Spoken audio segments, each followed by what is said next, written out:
Mali. Donc la France a expulsé 2 espions maliens. Mais comment ça 2 espions? Il s'agit de 2 agents appartenant à la sécurité d'État, les services de renseignement maliens, travaillant sous couverture diplomatique. Ils avaient jusqu'au 20 septembre, donc aujourd'hui, pour quitter le territoire français. La France dit qu'ils ont été identifiés, arrêtés puis expulsés. Mais le Mali a identifié votre espion, l'a arrêté, mais jusqu'ici, il ne l'a pas expulsé.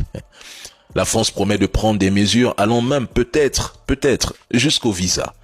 Pourtant, les médias français ne communiquent pas assez sur cette affaire, mais, mesdames et messieurs, la France est actuellement confrontée à une situation similaire à celle du Mali, mais cette fois en Russie, avec l'arrestation de son ressortissant, Laurent Vinatier, soi-disant chercheur français, mais espion, qui a été arrêté à Moscou en juin 2024.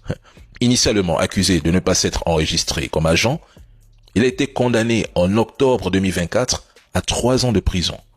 Cependant, en août 2025, de nouvelles accusations d'espionnage ont été portées contre lui, ce qui pourrait entraîner une peine pouvant aller jusqu'à 20 ans de prison.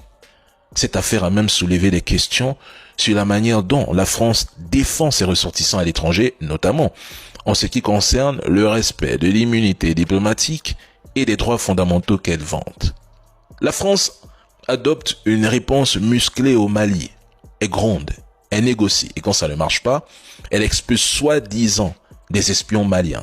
Mais en Russie, face à l'arrestation de Laurent Vinatier, un agent espion, elle se limite à des protestations diplomatiques sans mesures coercitives, reflétant un traitement différencié lié à la puissance géopolitique adverse.